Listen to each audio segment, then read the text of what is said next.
Olá, pessoal, bom dia. Tudo bem com vocês? Sou o professor Gregório Otton. Nós vamos agora iniciar um estudo, nossa primeira aula, um estudo assim incrível sobre a farmacocinética, sobre os estudos de como o organismo ele interage com os medicamentos, para então entendermos como funciona melhor uma boa resposta farmacológica. Então, quais são os aspectos importantes que nós vamos então estudar? Opa, um barulhinho. Nós vamos estudar então na farmacocinética. Primeira coisa, nós vamos precisar entender como que funciona as características físico-químicas de um medicamento. Essas características físico-químicas elas são importantíssimas para a gente compreender é, como esse medicamento ele vai ter melhor absorção no nosso organismo. Então, nesse primeiro momento,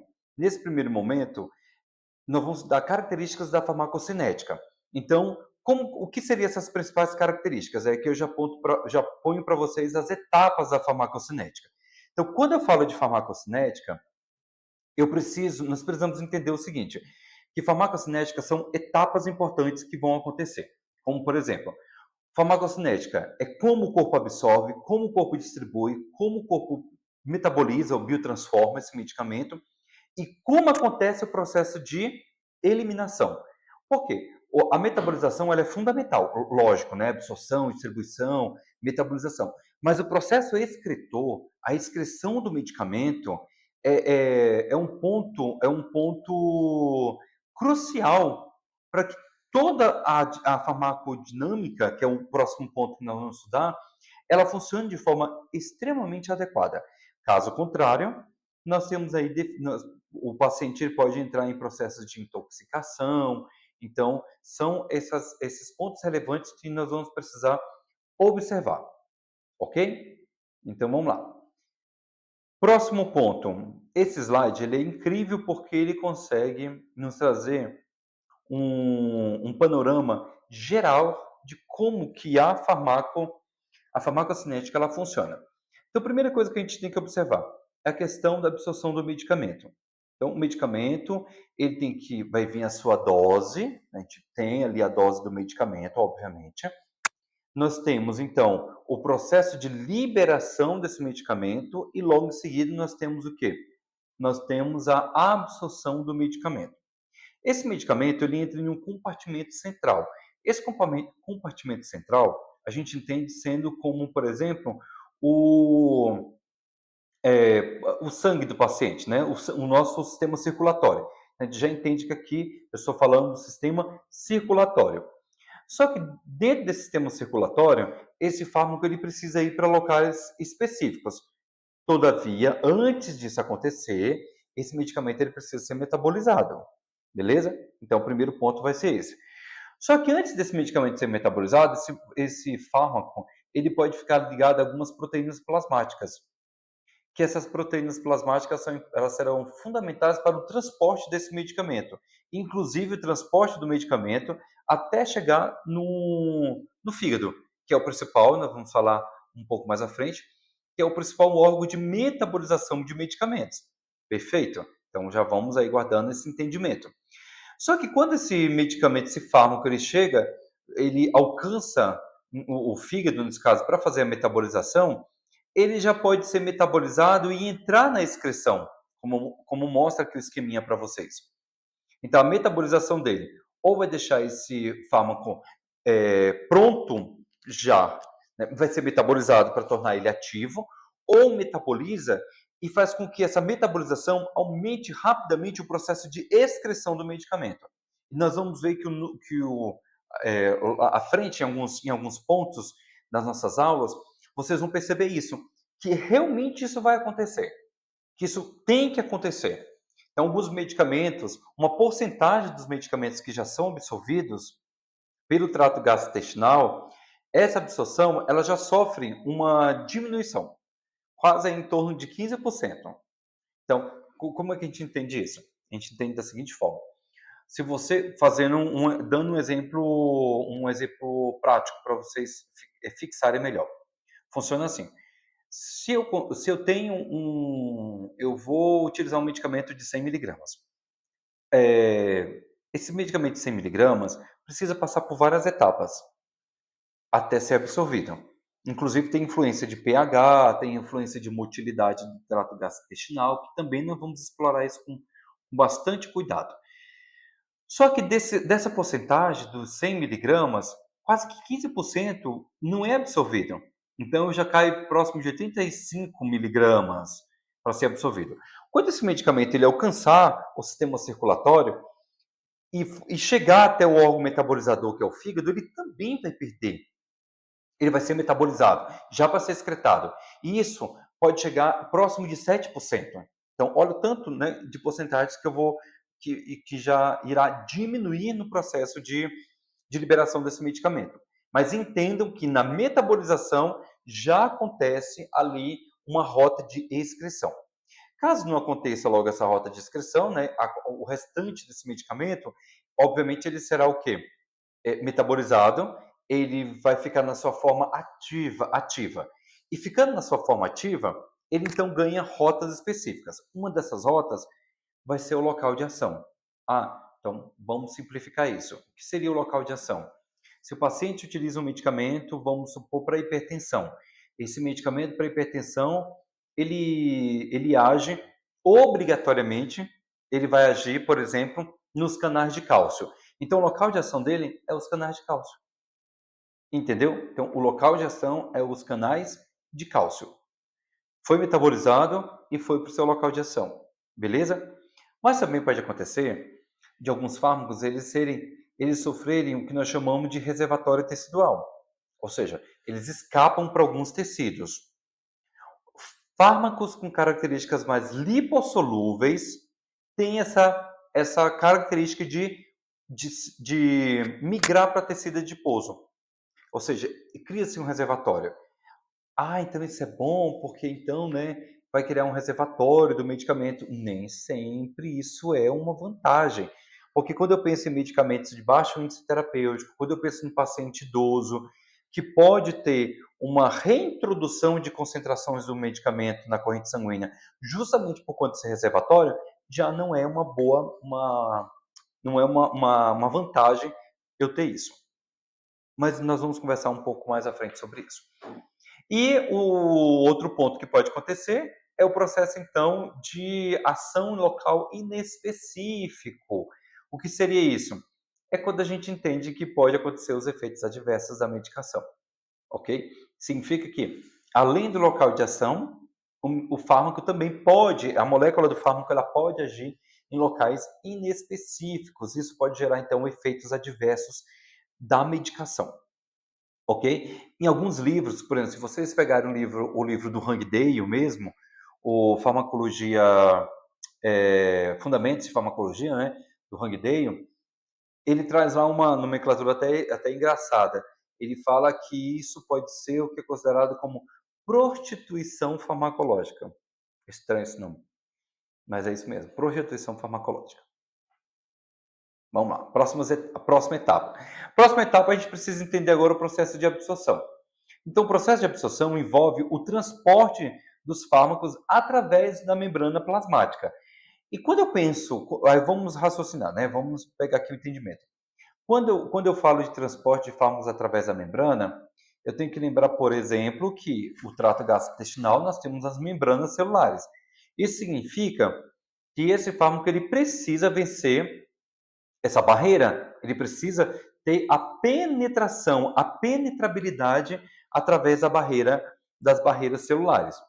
E o que isso e quais são os fatores que vão influenciar nessa passagem através da membrana celular? Vai influenciar peso da molécula, se é uma molécula de alto peso molecular, de baixo peso molecular. Se essa molécula é mais lipossolúvel, eu vou mostrar adiante para vocês, se ela é lipossolúvel, ela vai ter mais afinidade com essas membranas celulares, significa que eu aumento a capacidade de transporte. Vai depender do grau de ionização, se o fármaco está na sua forma ionizada ou não ionizada. Isso faz toda a diferença, completamente. E também a ligação às proteínas. Então, essa capacidade de ligar as proteínas depois, já no processo de transporte, por quê? Aí, quando eu falo de ligação à proteína, eu faço uma referência, a gente faz uma referência direto às proteínas plasmáticas.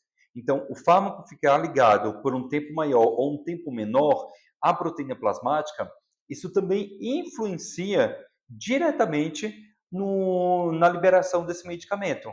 Então, já para pontuar para vocês, quais as duas principais proteínas que a gente tem, por exemplo, as duas principais proteínas de ligação e de transporte de medicamentos através da membrana plasma, através do sistema circulatório. Eu vou ter a albumina e a glicoproteína ácida. São duas proteínas importantes. Tanto que pacientes que apresentam, por exemplo, hipoalbuminemia, hipoalbuminemia, albumina baixa, tem uma quantidade de fármaco livre muito maior. Isso pode aumentar a chance de intoxicação. Se o paciente, da mesma forma, apresenta uma concentração diminuída de glicoproteína ácida, da mesma forma ele também pode ter um transporte inadequado da medicação. Tudo bem? Lógico que ao decorrer das nossas aulas a gente vai explorando isso com mais detalhes, tá bom? Mais uma vez aqui, barreiras, né, que vão ser importantes entender do transporte de medicamentos. Então, a gente tem a membrana plasmática, como eu já falei, tem, né, a camada do epitélio, também importante, as múltiplas camadas, que é o caso, por exemplo, da pele, do tecido conjuntivo. A nossa pele, a gente sabe que é formada por várias camadas. Então, quando eu penso em um fármaco que é introduzido na pele, significa que a introdução desse fármaco na pele pode ter um grau de penetrabilidade, de absorção completamente diferente, porque a nossa primeira que a pele, nossa pele, ela funciona como uma barreira protetora. Então, quando eu faço a introdução de uma pomada, de um creme de característica farmacológica na pele, significa que essa é uma barreira importante que deverá ser vencida.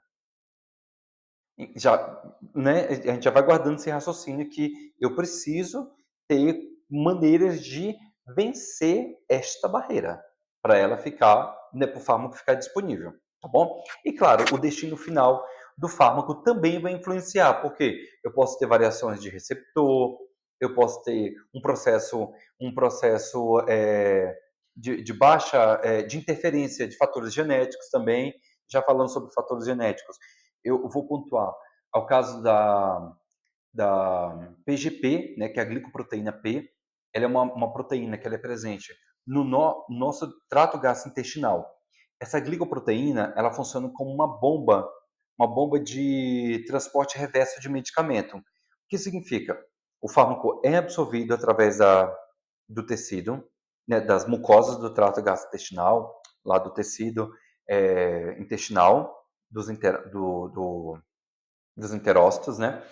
E dentro dessas vilosidades do nosso intestino, nós temos essa bomba. E ela funciona como uma bomba de osmose reversa, ou seja, ela identifica o medicamento e devolve o medicamento. Então perde já uma concentração significativa do medicamento, além daqueles 15% que eu já falei. E é interessante pontuar sobre a glicoproteína P, por quê? Predominantemente, quem são os indivíduos que vão apresentar, por exemplo, uma produção geneticamente maior de glicoproteína P? Indivíduos negros, já sabemos, né, apresentam significativamente geneticamente uma expressão maior da glicoproteína P. Então, vão produzir mais glicoproteína P e fármacos como corticoide, alguns anti-inflamatórios, antineoplásicos, antirretrovirais, esses pacientes absorvem uma concentração menor por conta da presença da glicoproteína P. É um fator genético, mas claro, isso com um esquema médico consegue ter uma resposta terapêutica bacana. Tudo bem? Vamos lá. E falando já de algumas vias de administração. Então, a primeira via que eu vou falar é sobre a via interal. Então, a via interal ela é uma via segura, né? Inclusive, é o modo mais seguro de administração de medicamentos. Eu estou falando aí da via interal, que vai ser principalmente a via, né, oral, essa parte da via enteral. Lembrando, cuidado que a gente tem ali a diferença quando eu falo, por exemplo, de via oral e via bucal. A via oral, obrigatoriamente, eu tenho que deglutir. A via bucal, ela vai ficar somente na região bucal, lateral às bochechas, né, principalmente. Cuidado que o sublingual também, né, abaixo da língua, que vai ter um processo de absorção. Por que eu estou falando isso? Porque nem sempre a via bucal ela vai ter absorção de medicamentos. A via bucal ela vai ter uma ação, por exemplo, no local, na mucosa da boca. É o caso de soluções como a solução de Malvona, acredito que alguns conhecem, né? A solução de Malvona, que é muito utilizada para infecções da boca, como, né, casos de afta, ou outras afecções, nós chamamos, né, outras infecções na região bucal. Então não tem absorção sistêmica, diferente da sublingual. A sublingual, o medicamento ele é desenvolvido justamente para isso. Mas aqui eu estou falando um modo geral, então a via interal ela tem essa característica.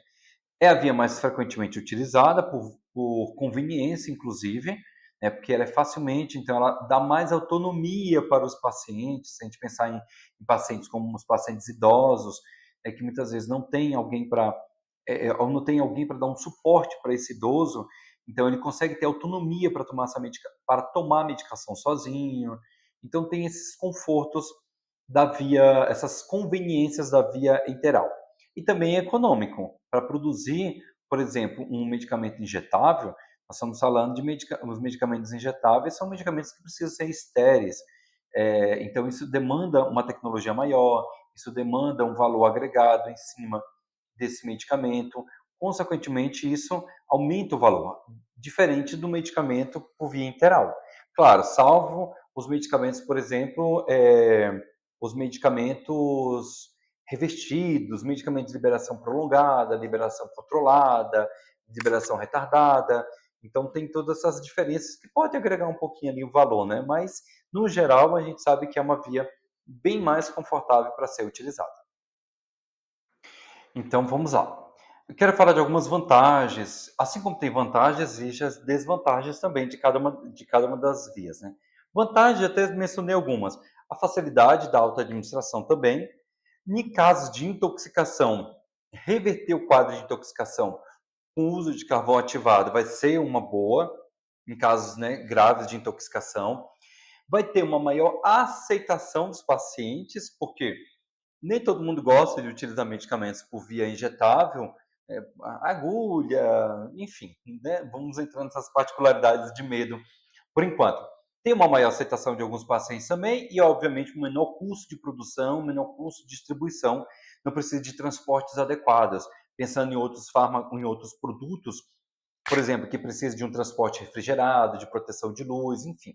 Então, aí eu estou pontuando algumas vantagens em relação aos medicamentos por via oral. Agora, desvantagens, né? Pode ter a complexidade de absorção pelo trato gastrointestinal, como já pontuei, algumas variações, como o caso da PGP, eu falei da PGP, mas tem a epsidina também, que é uma outra proteína, que pode dificultar a absorção de medicamentos. O pH gástrico, o pH intestinal, o metabolismo de primeira passagem, porque obrigatoriamente os medicamentos, hoje, que nós temos, né? Obrigatoriamente todos os medicamentos que são utilizados por via interal, pela via oral, eles primeiro eles são absorvidos, passam pelo sistema linfático, passam pelo sistema porta, entram no fígado para começar o processo, então, de metabolização. Então, ele sofre a primeira passagem, né? Efeito de primeira passagem. Pode acontecer, pode não, acontece isso, né? O que pode acontecer ainda é que uma parte desse fármaco já fique livre, por exemplo, circulatório, mas ele, em algum momento, ele vai passar pelo sistema de primeira fase para ser metabolizada. Então, isso pode diminuir aquela absorção que nós já comentamos também. E alguns medicamentos, nós sabemos, por exemplo, existem medicamentos que podem ter interferência de absorção com a presença de alimentos. Então, alguns alimentos poderão contribuir para que esse medicamento tenha uma baixa absorção. Como é que eu sei disso? Como é que eu vou entender se esse fármaco ele vai ter uma boa adaptação ou se ele realmente vai ter interferência com a presença de alimentos? Geralmente os laboratórios, eles vão já nos disponibilizar isso. Então o laboratório ele vai disponibilizar se esse fármaco vai ter interferência ou não com a presença de alimentos.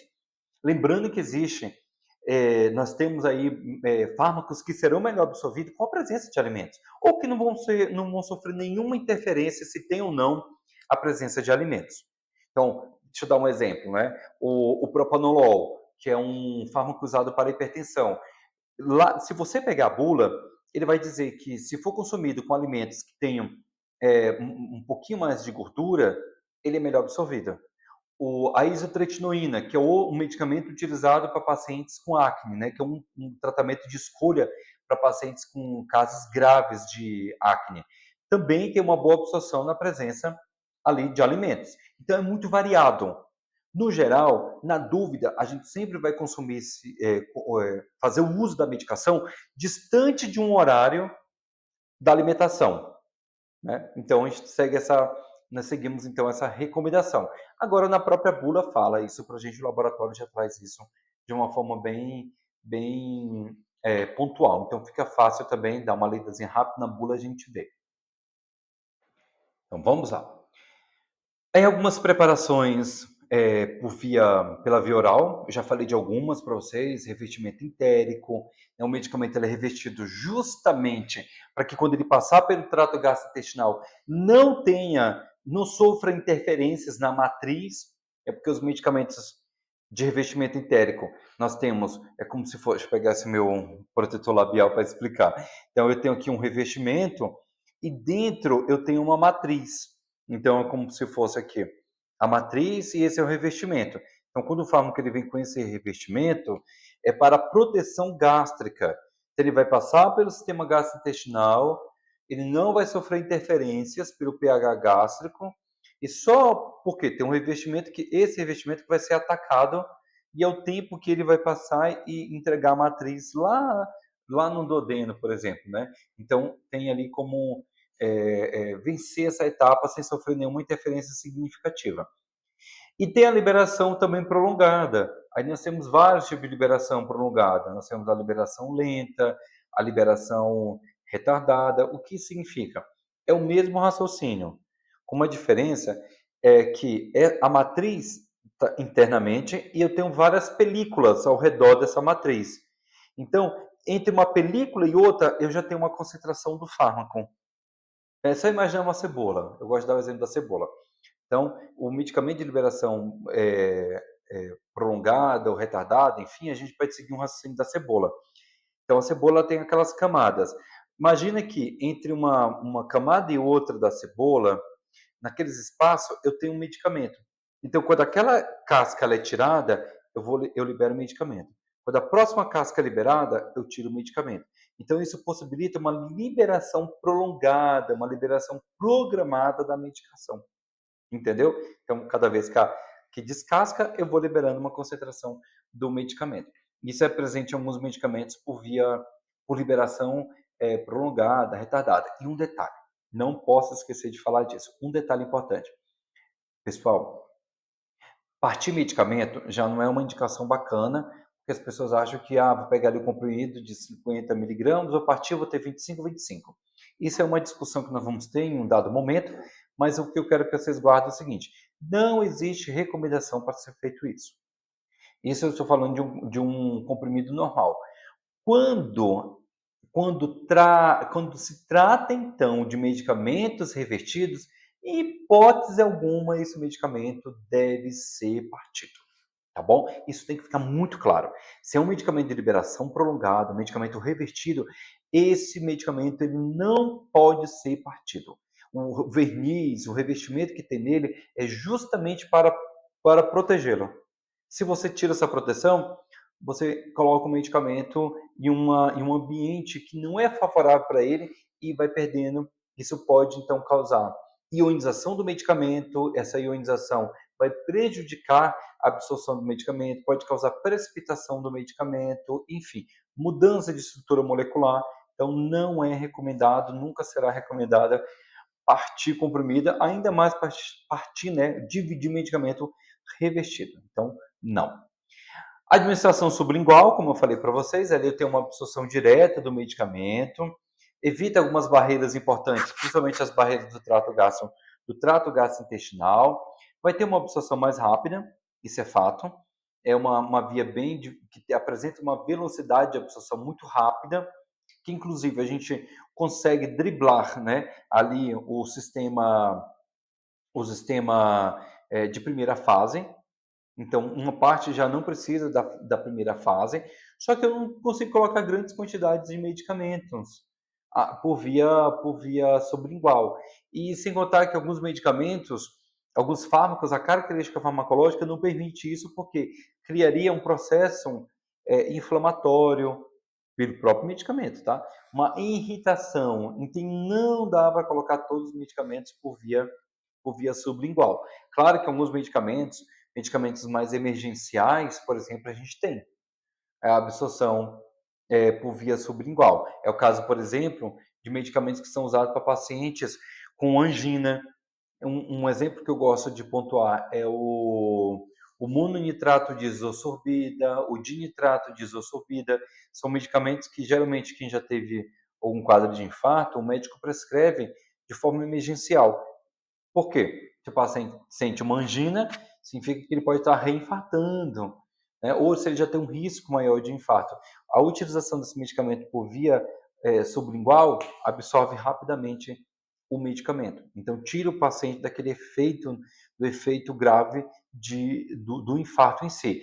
Vitaminas que podem sofrer ali interferências pelo pH gástrico, um exemplo bem clássico é da vitamina B12, que hoje nós temos na forma de oro dispersivo, né, que é a forma sublingual, que é a metilcobalamina. Então, são exemplos que a gente pode utilizar, que eu posso dar para vocês entenderem a questão da via sublingual, tá bom? E a via bucal, aí vem aquelas soluções que eu já falei, tem as pastilhas, tem aquelas pastilhas que são usadas para infecções da garganta, que tem benzocaína, que é um anestésico, tem cetirizina, que é um antibactericida, né, um bacteriostático, que é anti-inflamatório também, enfim.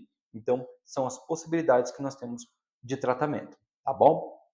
Vamos lá. E a via parenteral? Pessoal, a via parenteral, ela é a via que precisa utilizar principalmente a via venosa. Então, introduz o fármaco diretamente em circulação. Aqui eu tenho 5% do fármaco. Ter 100% do medicamento é ótimo, mas é uma via perigosa também, porque eu não consigo, a depender das características do medicamento, não dará tempo, não tem uma possibilidade de reverter o efeito farmacológico, tá bom? Então, é a via que eu tenho 100% de disponibilidade, mas é a via também que aumenta a chance de complicações e até mesmo de intoxicações mais graves. E quando que eu devo usar esses medicamentos? Qual a indicação, né? Existem diversas indicações. Para absorção mais rápida, quando o paciente apresenta alguma variação do trato gastrointestinal que não dá para ser usado medicamento por via oral. Medicamentos que não apresentam boa estabilidade no trato gastrointestinal, então podemos utilizar essa via. As desvantagens é isso. É um momento que ela é introduzida, de forma circular, é quase que impossível, né? É um processo irreversível. Então, o risco é muito maior de intoxicações e, claro, dor na aplicação. Então, tem, né, lesão do tecido. Alguns medicamentos são o que nós classificamos que são medicamentos que apresentam, que são medicamentos mais que vão ser causam flebite, são medicamentos que podem causar até necrose no local de aplicação, né? Então são medicamentos que apresentam essas características que são perigosos também na hora da aplicação. Então a escolha da via interal é uma escolha importante, é uma escolha muito tem que ser uma escolha consciente e, claro, o profissional que irá aplicar também deve ser um profissional perito para isso, tá bom? Justamente por essas características que poderá acontecer com a aplicação interal. O pior de tudo é o efeito adverso mais grave que pode acontecer, seria então a morte do paciente, né? E a via venosa, aí já entra na via interal, falando direto, né? Diretamente. Então, a via intravenosa, administração direta, 100%. Pode ser administrado em bolos, que é a administração rápida de uma dose, de uma concentração do medicamento, que é usado principalmente em emergências, ou quando, né, tem um efeito aí, quando precisa ter um efeito imediato. Vários medicamentos, como por exemplo, né, medicamento para emergências cardíacas é colocado em bolos, bolos, né, para então ter um efeito mais rápido da medicação. É feita uma infusão venosa e claro, gente, tem que fazer um monitoramento do paciente, tem que monitorar tem que monitorar os sinais vitais desse paciente, né? Porque o medicamento ele pode causar uma taquicardia, bradicardia, ele pode causar confusão mental, ele pode causar complicações cardiovasculares. Então, olha o tanto de parâmetro que tem que ficar ali realmente observando nesse paciente, tá bom? Então, é uma via que necessita monitoramento. Então, a via venosa é uma via excelente, mas também é uma via que requer uma perícia por parte de quem está administrando. A outra via que nós consideramos aí também como parenteral vai ser a via IM, que a absorção ela é variável, mas eu tenho uma concentração significativa desse medicamento. Ainda mais porque o medicamento ele pode criar um reservatório de liberação. Então, esse reservatório de liberação ele é criado, né, e acontece esse reservatório e vai liberando o medicamento à medida que esse paciente precisa. Desculpa, não é à medida que o paciente precisa. A própria característica do medicamento vai fazer isso, tá bom? Anticoncepcional, por exemplo, cria um reservatório. Testosterona, cria um reservatório. Principalmente medicamentos mais lipossolúveis. Vitamina D, cria reservatório. Então, quanto mais lipossolúvel for esse fármaco, cria um reservatório de liberação no local. Mas a curva de liberação ela é muito próxima da curva intravenosa. Então, também apresenta os riscos ali na hora de fazer a aplicação. Ficar de olho nisso.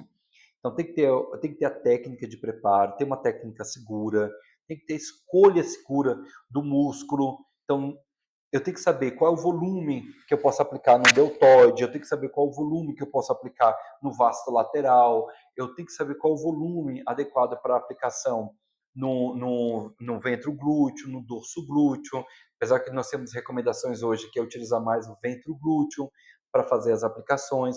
Então, o volume também de aplicação IM vai influenciar. Se eu não sei escolher o volume de acordo com o músculo, significa que eu posso causar um dano no tecido do paciente na hora de fazer essas aplicações, ok? Aqui tem dois exemplos para vocês. Então, eu tenho aqui a via intramuscular, tenho uma via subcutânea, tá bom? No gráfico B, mostra para a gente uma via intravenosa do mesmo medicamento e uma via intramuscular. Observe que a via venosa, eu já tenho um pico bem alto da medicação, ou seja, eu tenho 100% de liberação do medicamento, diferente do intramuscular. O intramuscular tem um pico, mas eu tenho uma manutenção da concentração sendo liberada. Então, tem as suas diferenças sim, tá bom? Aí vem a via subcutânea, ela tem as características de absorção, ela vai acontecer de uma forma mais lenta quando comparado com a via intravenosa, obviamente, como já falei para vocês. Perfil de segurança, ela vai apresentar um risco menor, né, de causar complicações sistêmicas no paciente, de causar problemas vasculares no paciente. Não significa que ela não tenha, mas ela torna-se mais segura comparado com a via intravenosa, beleza? Mas torna-se uma via importante, uma via segura para a aplicação de medicamentos. As aplicações mais comuns que pode acontecer por essa via, por exemplo, insulina. A insulina é uma via usada pela via subcutânea, tá bom? Para aplicação de medicamentos, justamente por conta da característica da insulina, que permite ali um tempo de liberação adequada do fármaco para os pacientes diabéticos. Tá? E lembrando que a via subcutânea eu também posso utilizar, já mostrando para vocês na próxima imagem, eu posso utilizar, por exemplo, adesivos. Então, os adesivos, eles poderão apresentar essa característica de liberação do medicamento subcutânea. Claro que tem as barreiras, né, que deverão ser vencidas. Essas barreiras que o fármaco precisa passar, até os recipientes que são introduzidos ajudam nesse processo. Até os recipientes vão ajudar. Por que eu estou falando disso? Porque o recipiente ele vai ser um facilitador para a absorção do medicamento. Funciona como um facilitador. Os adesivos apresentam isso. Aí, galera, a gente tem assim vários tipos no mercado já de adesivos com uns tipos de liberação diferente, né? De matriz, de liberação de bomba, enfim. Então, essa é uma via bacana e eu já tenho várias tecnologias incorporadas nela também, beleza? A via inalatória, né, a via por inalação oral, a gente sabe que existem as bombinhas aí, então ele tem é usado um dispositivo pressurizado para isso, então se é pressurizado, significa que tem um propelente. As aplicações, pacientes com asma, paciente com DPOC, pacientes com quadros alérgicos. A absorção também, a absorção vai acontecer principalmente a nível pulmonar, lá nos alvéolos pulmonares, então tem que ter ali uma afinidade com essas barreiras, tem que ter uma afinidade com as membranas celulares para que isso aconteça também. Claro, né? Como nós conversamos no início, tem que ter afinidade justamente ali com as membranas celulares para isso acontecer, tá bom? E tem uma questão mais direcionada também. Então, dificilmente não, desculpa. Pouco eu vou ter, por exemplo, um efeito sistêmico de um medicamento por inalação oral, pela inalação oral. Por quê? Porque o medicamento ele já fica na região pulmonar fazendo o efeito farmacológico. Todavia, sabemos que trata-se de um sistema biológico e isso pode acontecer absorção e, consequentemente, essa absorção ter circulação sistêmica. Se tem sistêmica, eu posso ter efeito sistêmico, inclusive os próprios efeitos adversos da medicação. Então, vamos lá. A via nasal também é uma via bacana de introdução de medicamento, que pode ter tanto efeito local quanto um efeito sistêmico também. Então, medicamentos por via local, como a oximetazina, perdão, oximetazolina, né, são administrados diretamente na via nasal para descongestionar. A gente tem os descongestionantes nasais para isso. Tem a própria budesonida, né, que é usado, um corticoide usado para processos alérgicos. Tem o descongestionante nasal. Estou lembrando do nome comercial, não lembro da fazolina. A fazolina, que é usada para descongestionar também. Só que pode ter efeito sistêmico. Então, um desses fármacos que são administrados pela via nasal, eles poderão ser absorvidos. Primeiro porque a região nasal ela é bem vascularizada também. Então, o fármaco ele pode ser absorvido e ter efeito sistêmico. Não é à toa que esse descongestionante nasal mais utilizado, né, que a gente encontra até nas promoções nas drogarias, existe ali nós temos uma contraindicação para pacientes hipertensos, porque a absorção desse medicamento sistemicamente pode aumentar a pressão arterial de alguns pacientes. Então tem ali um cuidadozinho que a gente precisa ter ao utilizar esses medicamentos. É uma via bacana, tem as pomadas também que poderão ser utilizadas, mas ao pensarmos na absorção sistêmica e a depender das características do medicamento, precisamos ter um cuidado redobrado, tá bom? Administração intratecal ou intraventricular. Gente, essa administração intratecal é a via que é usada diretamente pela barreira hematoencefálica. Nós vamos ter uma aula ainda que eu vou falar sobre essas barreiras. E a barreira hematoencefálica é uma barreira importante. Por quê? É uma barreira extremamente seletiva e se o paciente ele tiver acometido por um processo como, por exemplo, meningite, nem sempre por via venosa vou alcançar o efeito farmacológico, vai ser alcançado o efeito farmacológico. Então, o médico preparado com a medicação irá introduzir esse medicamento diretamente através das meninges, ou seja, ele vai escolher o local para isso, obviamente, né? E fazer a introdução do medicamento direto no sistema nervoso central desse paciente, para então ter um efeito farmacológico o mais rápido possível. Então, é a via intratecal. E essa via intraventricular é quando o médico usa os espaços ventriculares do próprio sistema nervoso central para então fazer a introdução de medicamentos. Por exemplo, crianças recém-nascidas que acabam tendo algum problema, que acabam apresentando algum quadro de infecção sistema nervoso central. Como a região, que a gente chama de muleira, né? Como a região da fontanela ela não fechou e a região central tem uma importante região de ventrículo, né? Do terceiro ventrículo no assoalho central, o médico faz a introdução do medicamento diretamente ali naquela porção para um efeito farmacológico. Mas, gente, eu estou falando de todo um preparo médico, tá? De toda uma questão, mas essa via ela é importante, principalmente para tratar infecções do sistema nervoso central.